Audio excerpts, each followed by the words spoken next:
Welcome to the Chapter 6 lecture based on the readings in the textbook Terrorism Today, The Past, the Players, the Future, 5th edition. I am Professor Perkins, and this is the Crim 108 class. And we're going to move along.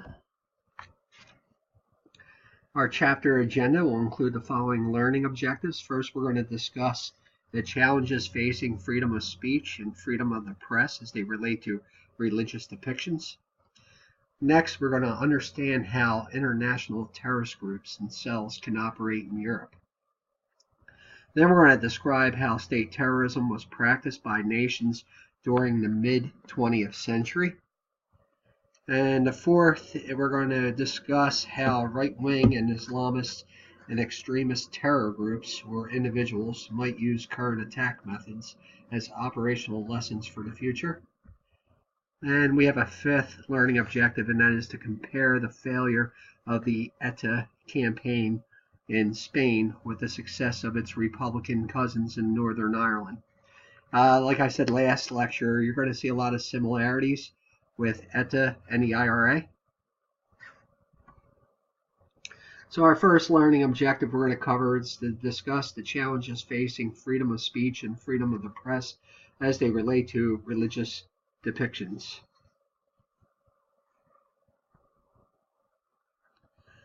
The pressure sustained from the globalization of radical Islam placed stresses in many Western European nations, resulting in the press speaking out through the empowerment of freedom of speech. However, this freedom was met with great resistance in the form of violence. The first example is with Pim Fortuyn, a Dutch politician, author and professor who formed his own political party. He was very outspoken against the Muslim culture and fostered an anti-multiculturalism and anti-immigration ideology. On the 6th of May 2002, he was assassinated by another Dutchman just prior to the election in which he was running in. Further investigation revealed with this Dutchman who murdered him was that he was more on the left side. He was a huge proponent of immigration and felt that the concern of the Islamic extremists who were moving in more, it was like a discriminatory practices to try to keep them from coming in the country. So, the ideologies just clashed and they didn't see eye to eye. So the Van Gogh, Theo Van Gogh, a Dutch filmmaker, film producer, and talk show host, used his position, fame, and platform to speak against radical Islam. So unlike the Fortuyn killing, in which it was a Dutch national, Van Gogh experienced a very violent death at the hands of a Moroccan with a dual Dutch-Moroccan citizenship. The assassin, Mohamed Bouhouri, attached a note on the knife used in the killing stating, "I surely know that you, O Europe, will be destroyed." Now, these incidents triggered by various platforms used by the press were indicative that the threat of radical Islam was real and close to home for the Netherlands. So soon after the 9/11 attacks, Dutch intelligence services noted that the global recruiting of young Muslims was moving ahead in the Netherlands. We haven't back here in the U.S. Usually you don't hear the Netherlands being mentioned as a hotbed. Nonetheless, with the globalization that we covered in the first couple of chapters, it was spread into the Netherlands. They were not exempt. So the service believed that several dozen Muslims had been recruited for suicide missions in the Middle East. So values such as the freedom to express opinions, whether publicly or as a political statement or contained in media such as newspaper articles, are a long-held freedom that we have come to value.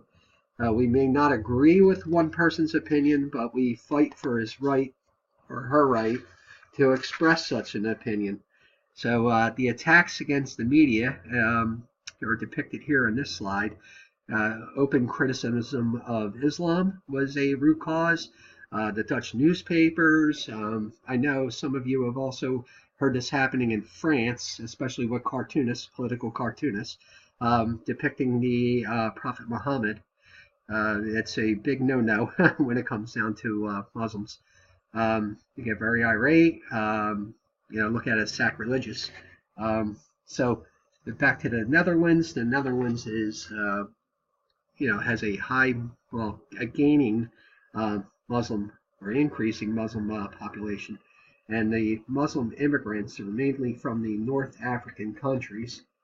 The murders that I just covered were consequent to them being outspoken against radical Islam and, just competing values.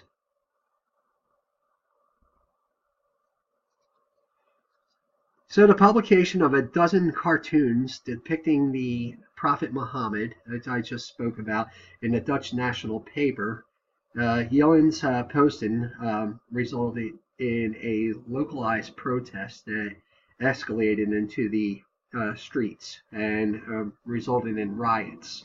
So the news media, and particularly papers and magazines, have long used mockery as a means of communicating what are usually political messages or criticisms, many being mockery in nature. Insults to the prophet are considered to be sacrilegious, as I said earlier.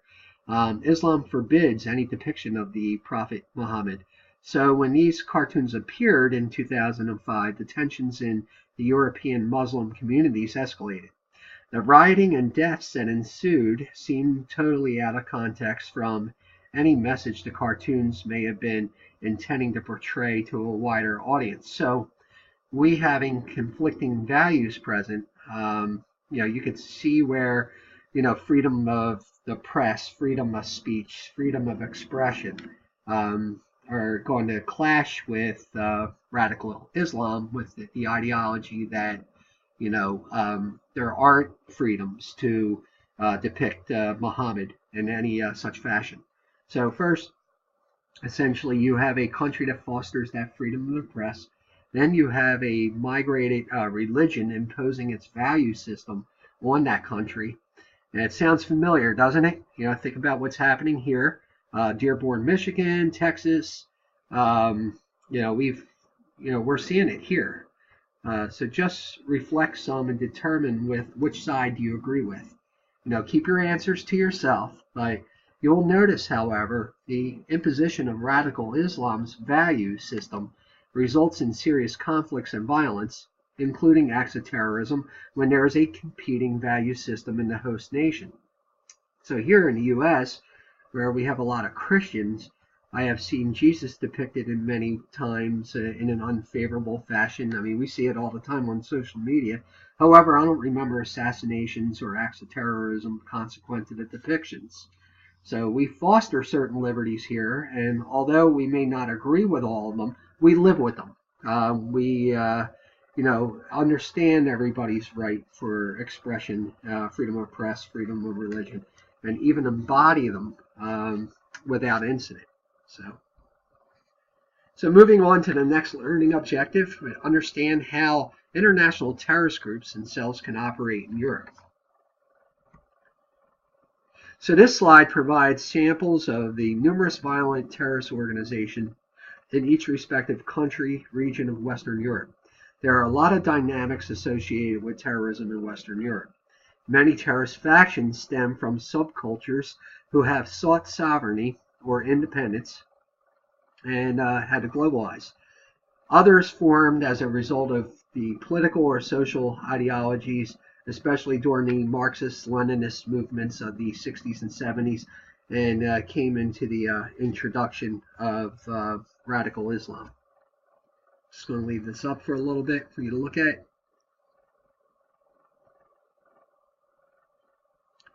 And we're going to move on. And here we're going to start off with Spain, the Basque nationalists. So the Basques populate a region of the Pyrenees Mountains along the border between France and Spain. The Basque separatists claim that they are struggling for a national identity.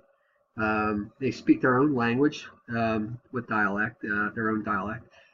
General Franco, who ruled Spain and suppressed the Basques by incorporating the region within Spain and outlawing their language and culture. So essentially, what he did was he incorporated them within Spain and then essentially told them their culture is now illegal after absorbing them. So, think about those weird dynamics there.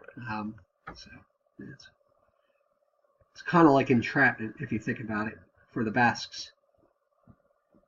And also, too, when we're covering the Basque region, I want you to think of the Sikhs in India and other subcultures. And you will see some commonality with the escalation of terrorism, terrorist acts, as these subcultures seek sovereignty. So, continuing on with Spain with the Basque nationalists, Franco's actions led to a rebirth of a Basque nationalism.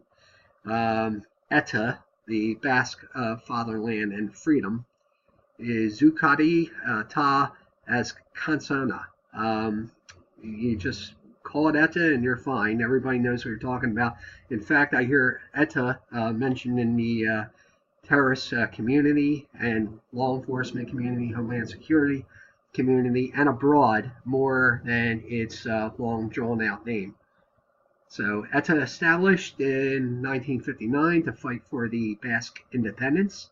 And ETA has split into various factions, much in the same way as the Irish terror group split. Remember what I said last lecture about the splinter groups that stem from moderates with extremists within each ideology.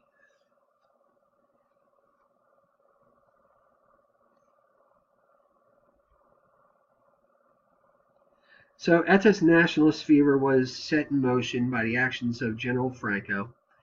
ETA had teething problems, and like its IRA counterparts split in the 1960s, it formed into several groups, including commando units or cells for better security. So in the 1950s, you had dissensions in the ranks of ETA. 66, you had the splits, and you had the old ETA and then the young ETA resulting. ETA Zara further split into the form of ETA 5 and ETA 6. ETA 5 forms political and military wings. ETA 5 military three-man cellular units. Very easy to fly under the radar with three-man units, and essentially referred to as sleeping commandos. It essentially used robberies to fund their operations. So ETA and the European Middle East support. So ETA has definitely collaborated, and I know I mentioned it last chapter with the PIRA. So the 1970s saw significant trading between these groups. The ETA movement garnered weapons and explosives from the Provisional Irish Republican Army. I know I mentioned that they were the explosives experts, and then set about having its members trained under the guidance of the PFLP, who had been in the business of terrorism for years. Given the turbulence of the Middle East that the PFLP has operated in. In the 21st century, ETA has had quite a deep and turbulent 21st century timeline. So in 2000, a former socialist health minister, Ernest Luch, was shot dead in Barcelona. In 2004, Al-Qaeda train bombings in Madrid killed 191 people and reinforced Spanish revulsion against violence. ETA's suspected leader and 21 suspects were arrested as a result of that, because at first ETA was accused of the incident. In 2005, Spain's parliament gives the government permission to open peace talks with ETA if the group lays down its arms. In 2006, permanent ceasefire was announced. It lasted approximately 6 months. Continuing on with 2006, December specifically, ETA sets off a car bomb at Madrid's newly opened international airport, killing 2. In 2007, ETA again declared a ceasefire. It was at an end. In 2009, the 50th anniversary, ETA celebrated with bombs in northern cities of Burgos and the island of Majorca. 2010, ETA again announces another ceasefire. In 2011, ETA announces a permanent and general ceasefire. So ETA's declaration of an end to hostilities on January 10, 2011 recognizes that the solution to the Basque conflict will come through a democratic process of negotiations. Moving on to France. So the Palestinian Front for Liberated Palestinian, the primary front for Liberated Palestinian, PFLP, seemed to operate with a level of immunity during the 1960s and 70s, carrying out a series of spectacular terror attacks. The OPEC meeting in Vienna in 1975, the attack on the Zurich airport in 1969, and the Dawson Field hijackings the following year. They were also involved in the Air France hijacking and the attack on the Munich Olympic Games village.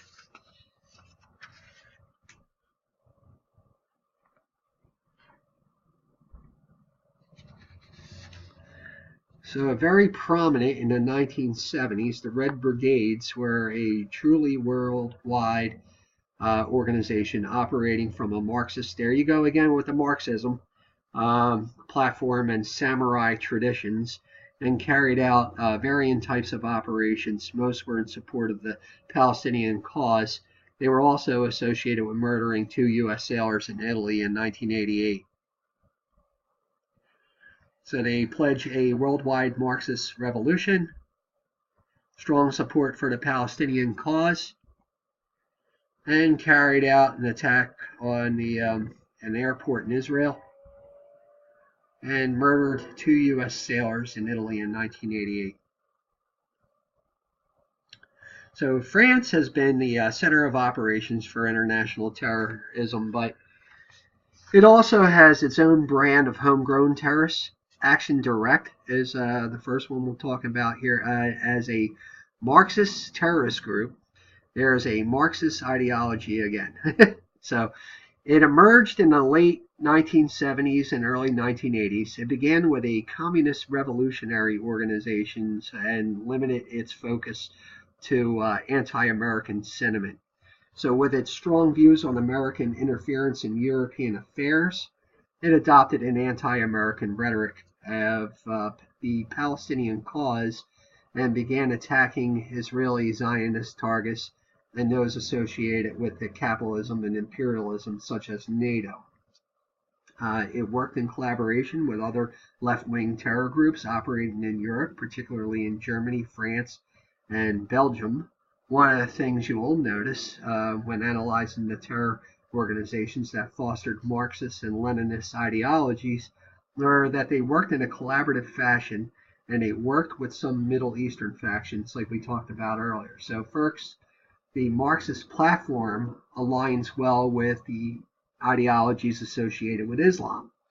Second, they needed one another in some fashion. Like, for example, we said earlier, the IRA mastered explosives from Palestinian camps, and they were okay with sharing the information, as well as gaining explosives from Chechnya.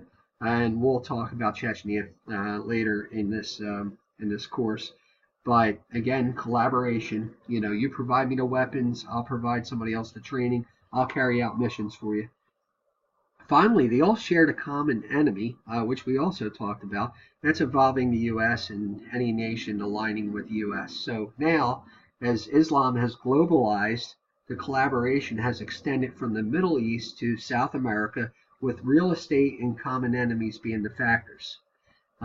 Keep track of these relationships as we cover them. You'll be amazed of the alignment and collaboration you never knew of or even thought of linking when learning about these factions or groups.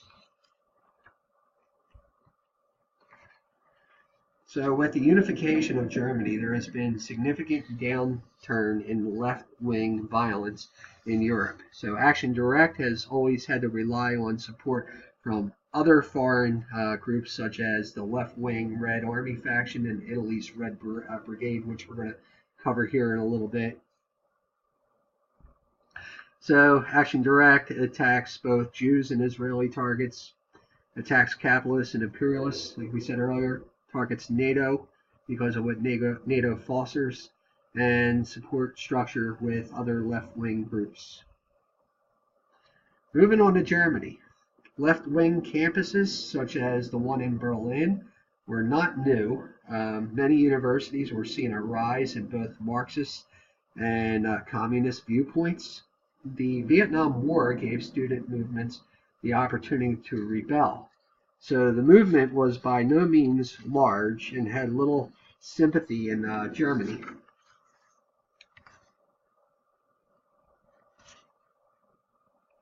Here we have the Baader Meinhof, also known as Germany's Red Army faction, a left-wing militant group active in West Germany from 1970 to 1998. This slide depicts the faction's development. In May 1972, Baader, Gudrun Ensslin, Holger Mainz, and Jean Karl Rasp placed 3 pipe bombs near the entrance to the Fabens building, which houses the U.S. Army Corps. Both bombs detonated within minutes of each other. The officer's mess was destroyed, and Lieutenant Colonel Blomquist, a decorated Vietnam War veteran, died from his injuries. So the Baader Meinhof gang, calling themselves the Petra Schlem Commandos, claimed responsibility for the attack and demanded an end to the U.S. mining of Vietnam harbors. Baader and other groups were captured and sentenced to, and they were sentenced in 1972.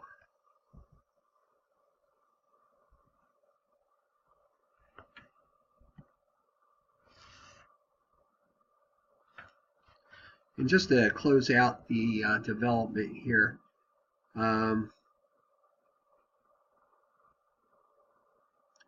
in 1971, the Baader Meinhof formed, and remember, Meinhof also collaborated with the PLO, Palestinian Liberation Organization, in Jordan. And in October of 1977, Baader had committed suicide in prison.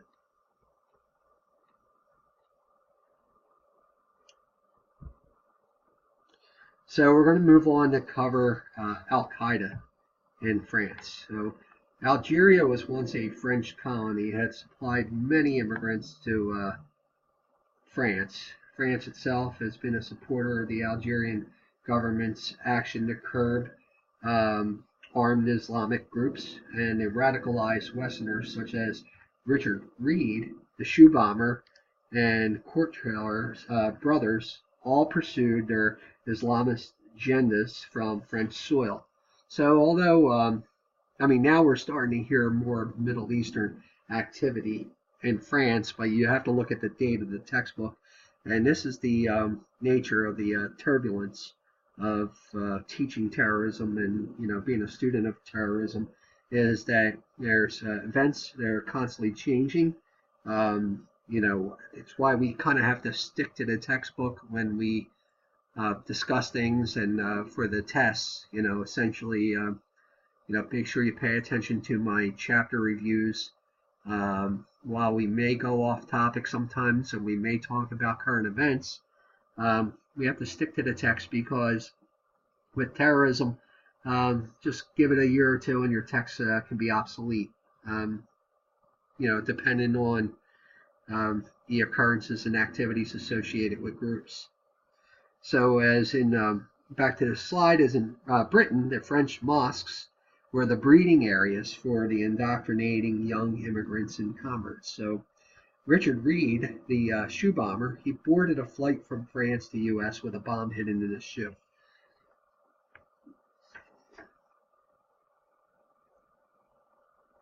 That made national news. I'm sure most of you remember that. If not, make sure you pay attention to that in your text, because you'll probably see it again. So Germany has come to the realization that it has become both a safe haven for Islamic extremists and one of the focal areas for recruiting for radical Muslim youth.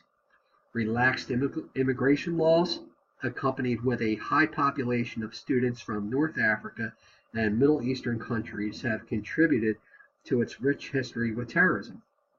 While many acts of aggression from Islamic factions have been directed towards Germany, Germany has been used as a catalyst for threats here in the U.S. Mainly, Germany had been a staging post for Islamic extremists wanting to gain access to North America via forged travel documents, either directly or through Canadian ports of entry. So one of the most notable threats that materialized into an attack here on U.S. soil came from the Hamburg cell. And the Hamburg cell, you want to pay attention to the Hamburg cell, because you'll probably see it again, was comprised of a group of students who eventually would become the operatives in the 9/11 attacks. With its relaxed immigration laws, along with the lack of intelligence gathering on these groups, you got to remember the dynamics going on in Europe, where individuals who were profiling Muslims were deemed as racist or becoming targets of the violence themselves. Germany became a major platform and a training ground in the 9/11 attacks.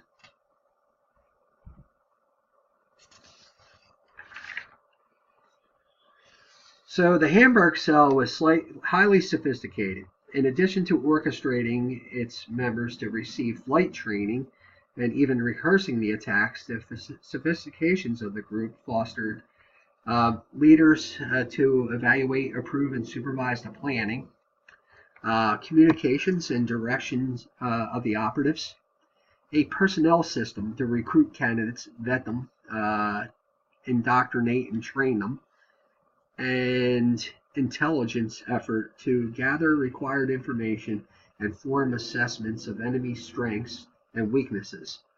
And they also had an uncanny ability to move people and the ability to raise and move necessary funds. So also known as the Salafi movement, the Salafist movement, is a Sunni-based movement that runs parallel with the most radical forms of Islam, which is Wahhabism. Close association. I mean, we hear a lot about that now, especially with Sunni, with ISIS. Even the way what's remarkable and unique about ISIS being Sunni is that the different degrees of Islam, with Wahhabism being a very, very extreme degree, they've actually preyed on other Sunnis. So they've actually murdered other Sunnis for not sharing the same degree of Islam. So close association with Al-Qaeda, and they threaten violence until Germany removes its troops from the coalition initiatives in the Middle East, especially in Afghanistan. So the Salafists here, the Islamic Jihad Union and German Mujahideen, trained with radicalized in German mosques. That sounds pretty common if you think about what happened in France and the United Kingdom. They want to attack Germany, its involvement due to its involvement in Afghanistan. And if you remember, in the first couple chapters when we covered the whole motivation behind terrorism, you're trying to accomplish initiatives by invoking terror. So it's not about killing everybody. It's about killing people or creating damage to kind of leverage your initiatives. So they want Germany to pull its troops out, and Germany, they're still collaborating with us. They're still working with us over there in the Middle East. Spain did pull its troops there for a short period of time. So I mean, they're gaining ground on their initiatives, but they weren't able to get Germany to budge. So they received training in jihad in Pakistan and possibly carry out lone wolf style of attacks in Europe. And the recruits come to Europe from Waziristan to wage their jihad on Europe. So the only significant terrorist movement to emerge from Italy has been the Red Brigade, which has its origins in the 1970s and grew out of an established left-wing political party. The Metropolitan collectives, they aim to bring about communist revolution in Italy, which it believed would spread throughout Europe. Now, the left-wing Red Brigade, like its German neighbors, had its origins in the Italian university campuses in the later half of the 1960s, when communism and Marxism were strong. Okay, so like I said earlier, there is a strong alignment with the Middle Eastern groups and the Marxist-Leninist ideologies. So, it won't be uncommon for some of these groups to collaborate and receive training in the Middle East. After World War II, Italy moved towards a governing style modeled on a political and economic example of the U.S. The industrial growth of the Italian government was in the hands of coalitions of political parties, the Republicans, liberals, Social Democrats, and Christian Democrats, all trying to move beyond the fascist past that Italy had.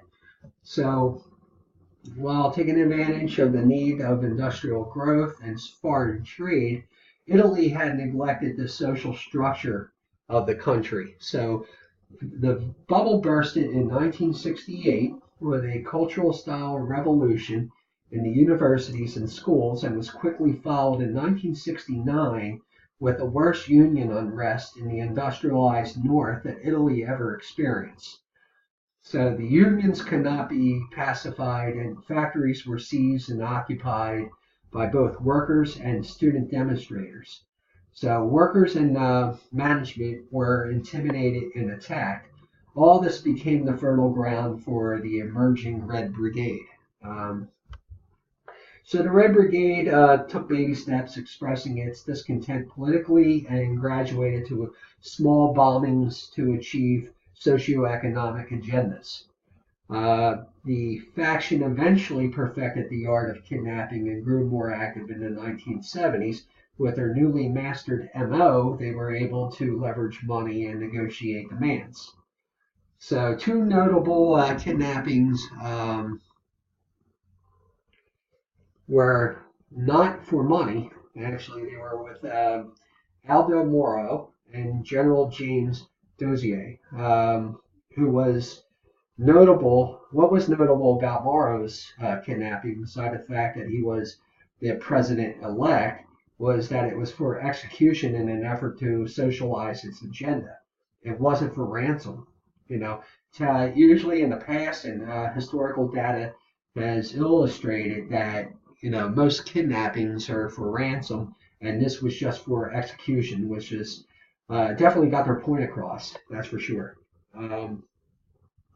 Now, Dozier is the only American flag officer to be captured by a violent non-state actor, and he was subsequently rescued by an Italian special weapons and tactics team.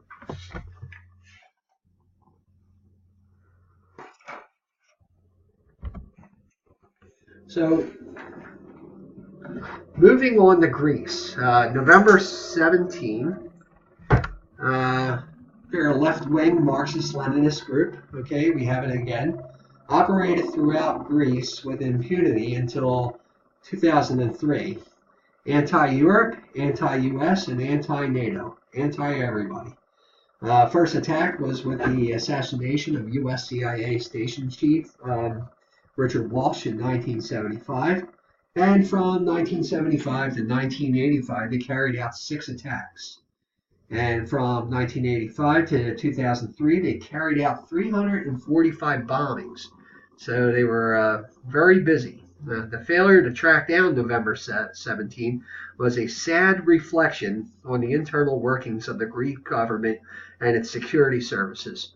Over the last 20 years, the group had carried out 345 bombings, resulting in 61 deaths and 250 injuries. Until 2003, no November 17 terrorists had ever been arrested and charged with offenses in connection with those incidents.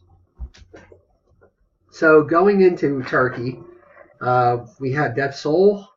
During the 1980s, the group restricted its area of operation to the domestic scene, mainly in Izmir, Istanbul, and Ankara.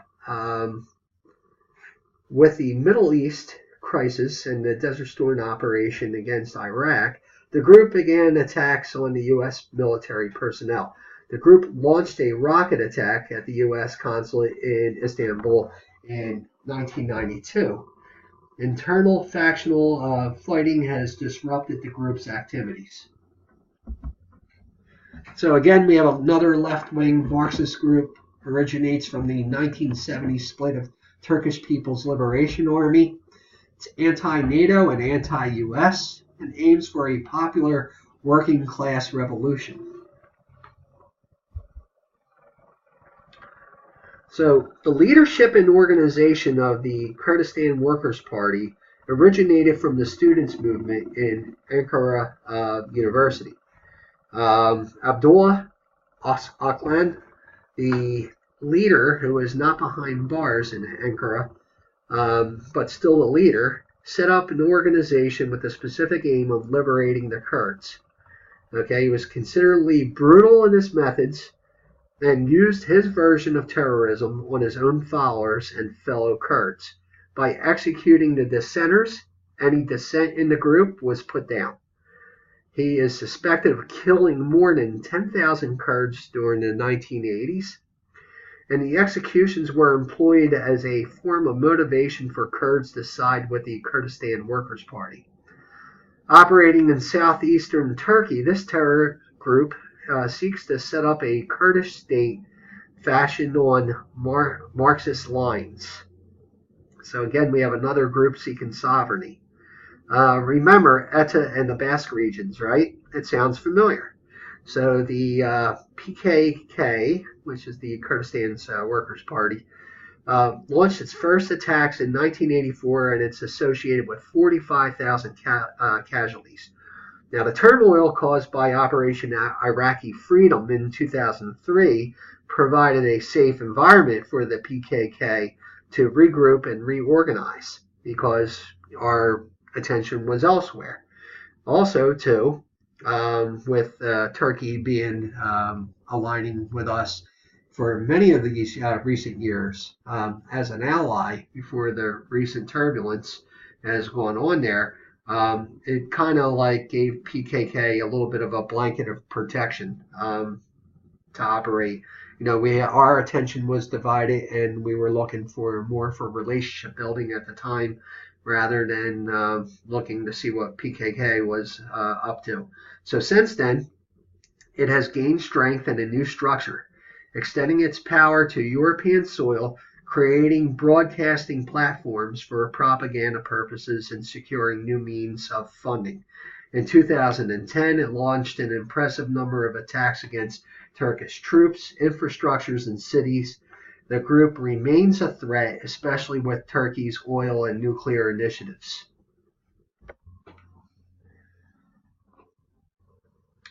So here we have Turkish Hezbollah.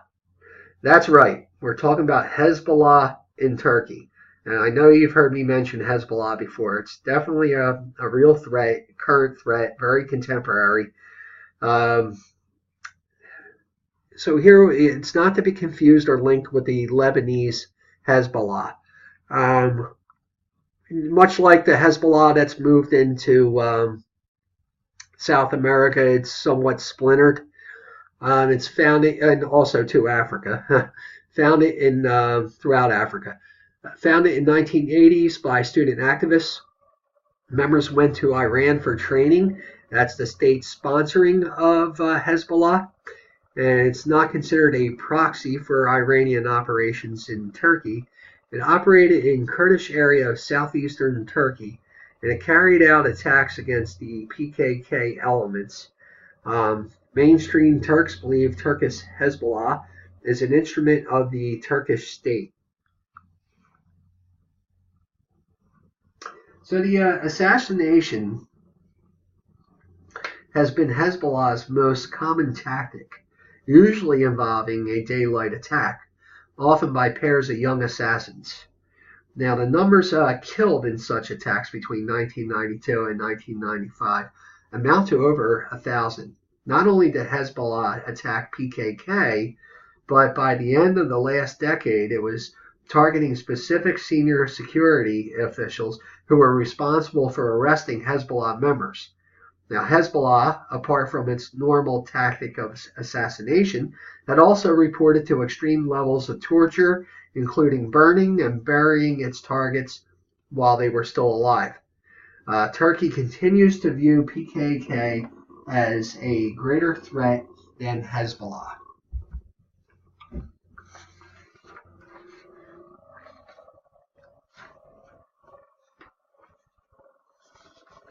So moving on to the third learning objective, that's describe how state terrorism was practiced by nations during the mid-20th century.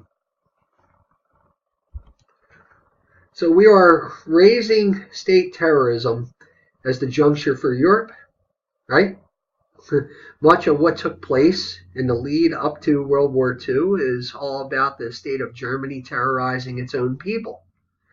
As we move into a period of economic turmoil in Europe, reflect and ask yourself how you think Germany may react to the continuing dependence of nations such as Greece, Spain, and Italy.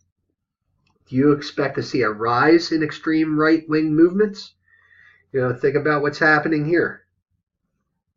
Now, in France, there is already a ban on Islamic headwear for women. Will this type of legal restriction pit Islam against the right-wing fundamentalists? Maybe. Most likely, I say.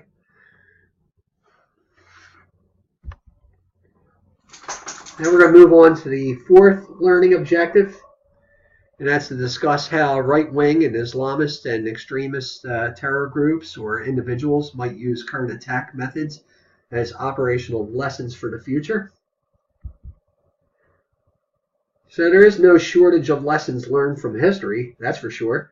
From the last 30 years, there are adequate examples of terrorist attacks that can be used for models for future attacks. We've gone over some already, and you're going to learn more in the future. Now, there were certainly lessons learned in aviation. Okay, so here we're going to talk about the shoe bomber again, Richard Reed. I said we'd go back to him.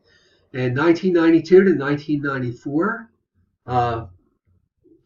he felt him younger. He was a younger offender. He was incarcerated in 1998 to 1999. Same South London mosque as it is a very, very popular name here. You're going to see this one a lot.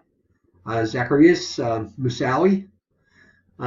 In July of 2001, he travels to Israel and then to Egypt. And then in August to December of 2001, he spends time in Amsterdam. In December of 2001, 10 days in the Arab area of Brussels. In December 15th of 2001, spends time in Paris. Now, in December 17th, he buys a Paris to Miami round-trip ticket. And then December 22nd boards American Airlines Flight 63 and attempts to detonate the bomb in his shoe, which was a failed mission. However, it burnt him severely. You can read a lot about this in the textbook, and there's plenty on the internet on it. And the intent, the round trip ticket for those of you who are not in law enforcement and or homeland security positions, usually one-way tickets, especially purchased, from areas such as Paris to Miami, depending on your passport, is a definite red flag. It's a red flag, and it's going to raise an investigation.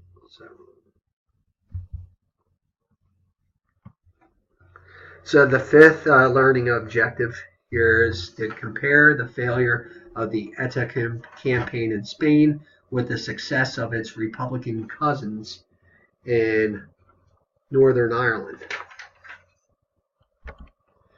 So while we can draw comparisons with the two nationalist campaigns, they were markedly different. So there is no sectarian divide that is causing Basque issues. A desire for a separate homeland came about due to the dictatorship of General Franco and his regime. As Spain is now a democracy, there are few reasons for the Basque region to have separation from Spain. In fact, the Basque region has had more power devolved to it than during the peace accord that afforded the Catholic nationalists in Northern Ireland. So while there's a lot of similarities, there's a lot of differences too.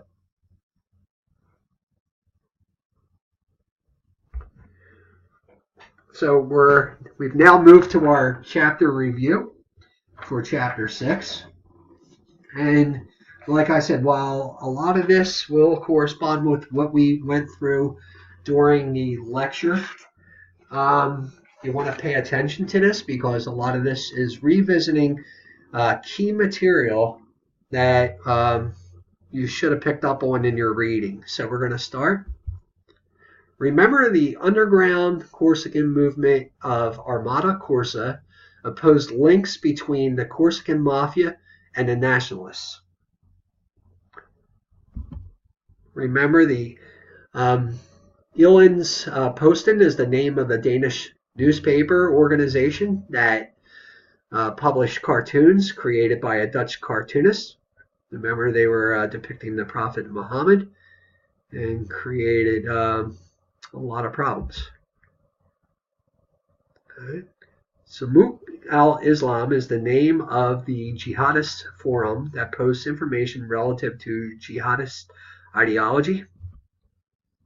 And that Dutch filmmaker Theo van Gogh was murdered in Amsterdam. Van Gogh, sorry. November 17 is the name given to the Greek Marxist terror group whose operations ceased around 2002. And the Basque region is the name of the region that spills across the Pyrenees and into southern France. And General Francisco Franco is the Spanish general who ruled Spain with an iron fist following the Spanish Civil War of 1936 to 1939. Also, foreign terrorist organizations can get redesignated every 2 years under Executive Order 13224. I'm going to say that one again. Foreign terrorist organizations can get redesignated every 2 years under Executive Order 13224. And the Basque terror organization, like their Irish nationalist counterparts, garnered most of their support from the working class. And the Basque regional government commissioned a political report describing the Basque region as an amenable to political solutions.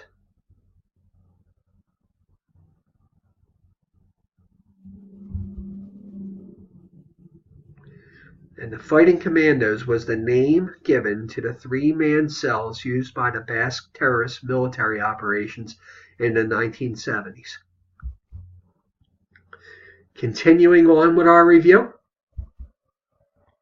the Basque Nationalist Party was the Spanish political party in which the Basque terrorist organization traces its roots to. Mao Zedong's writings played a significant role in the development of the Basque terrorist organization. And the military front of ETA was the name given to the group headed by Eustaquio Mancibel Bonito in the start of 1970. Members of the Basque terrorist organization are reported to have received training from the Popular Front for the Liberation of Palestine.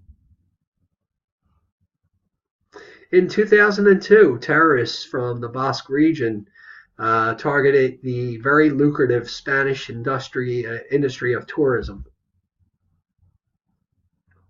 And the Spanish government passed legislation restricting political parties from supporting terrorist groups and subsequently banned Hiri Bastuna Party in 2003.